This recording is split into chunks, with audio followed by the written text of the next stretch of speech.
भैरव सिंह हार सकता है, तन सिंह हार सकता है, तो इससे सब छोटे और हल्के आदमी है, अपन क्यों हारते हैं?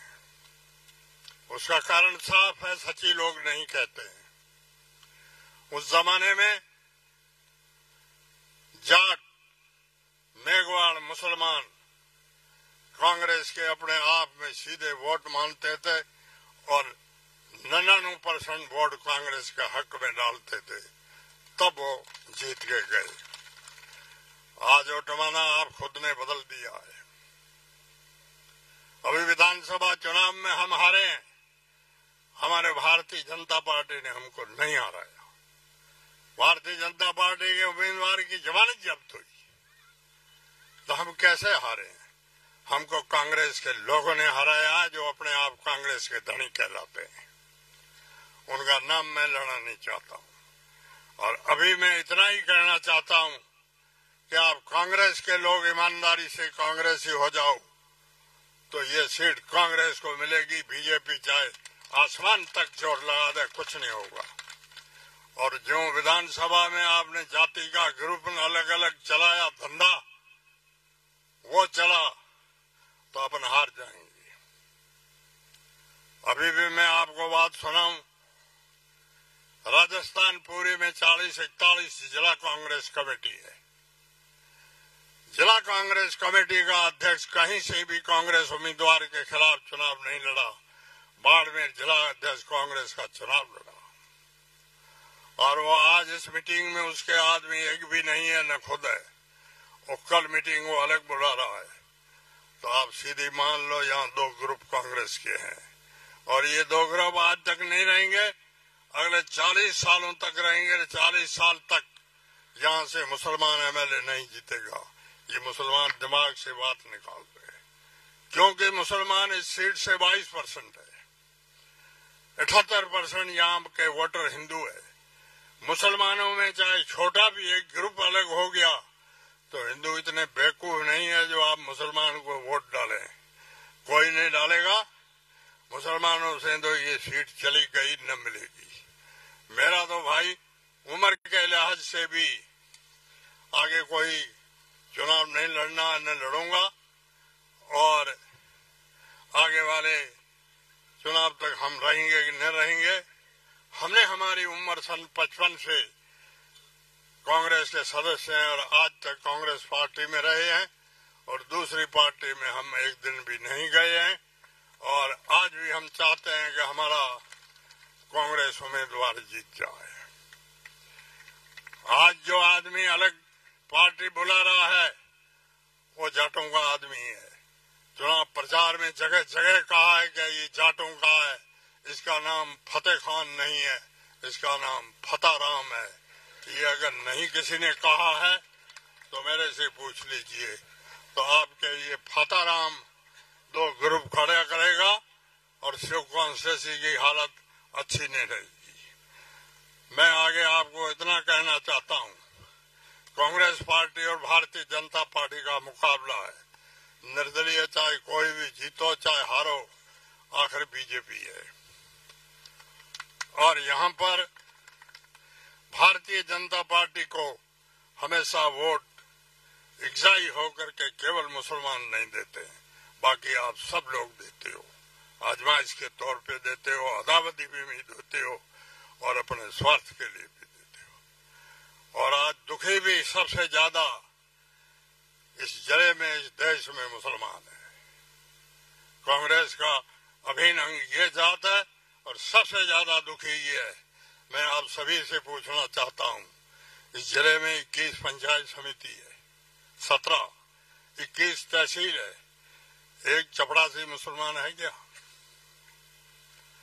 तो देश आजाद को आज 80 साल हो गए हैं। जिस देश में चपरासी नहीं जिले में बन सकता, तो उनकी क्या औकात है?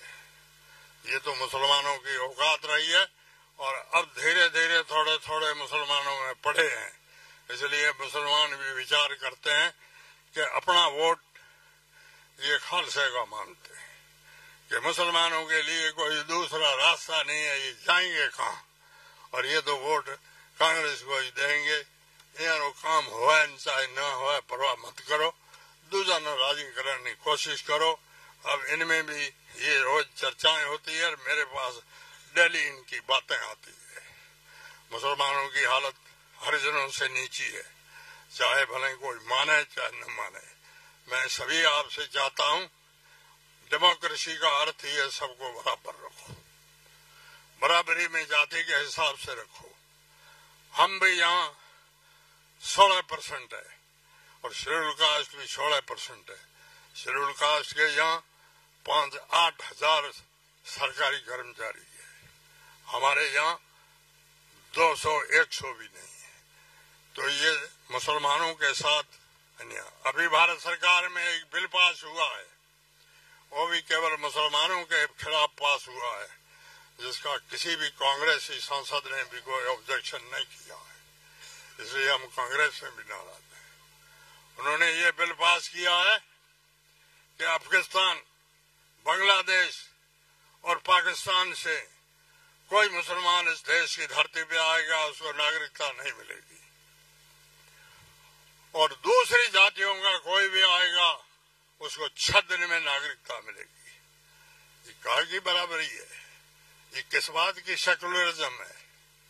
हाँ, ये तय कर लो दूसरे देशों से मुसलमानों की आबादी आकर के यहाँ ज्यादा नहीं बस जाए, तो उसके लिए इतना तो करो कि हिंदुस्तान का मर्द है और उसकी औरत अगर पाकिस्तान से लाई गई है तो उसकी नागरिकता के लिए रुकावट मत करो। मेरे गांव के पड़ोस में एक बूढ़िया गांव है, उसमें एक आदमी पाकिस्तान से शादी करके आया जिसको 24 साल हुए, उसको अभी तक नागरिकता नहीं मिली है, 4 उसके बच्चे हो गए, अब उसको आकर पाकिस्तान जाना पड़ेगा। कोई आदमी विचार नहीं करता है। तो मुसलमान जी में अपने आप किसी पर सुखी नहीं है, दुखी है।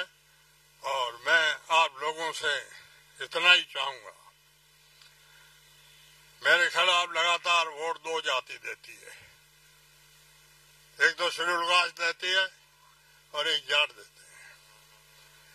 मैंने 25 साल यहाँ राजस्थान की विधानसभा में निकाला है, इन दोनों जाति का एक भी आदमी बता दे कि मैंने किसी मामले में इनसे 5 रुपया लिया है, एक भी आदमी कोई बता दे कि मैंने इनके किसी गांव में विकास की कोई इकाई होने नहीं दी, रुका दी है।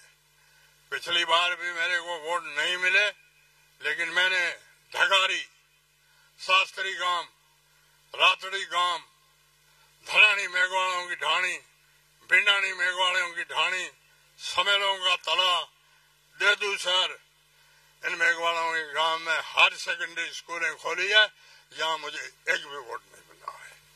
हम बहुत निरपक्षता ईमानदारी से चले हैं और अभी भी जब तक जिंदे हैं तब राजनीतिक तो नहीं करेंगे, लेकिन हम ईमानदारी से व्यवहार रखेंगे, किसी के साथ अत्याचार नहीं करेंगे।